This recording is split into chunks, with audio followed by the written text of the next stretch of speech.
ఎప్పుడో ఒక అడవిలో మట్టిలో దాగిపోయిన ఓ చిన్న విత్తనం ఉండేది. అది బయటికి రావాలని ఎప్పటికప్పుడు ఆలోచించేది కాని భయంతో ఎదగలేకపోయింది.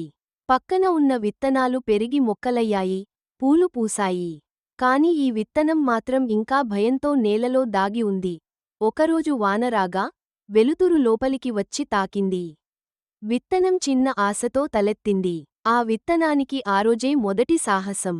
మొలక వేసింది. అది చుట్టూ ఉన్న మూలికలు తాము ఎలా ఎదిగామో చెప్పాయి.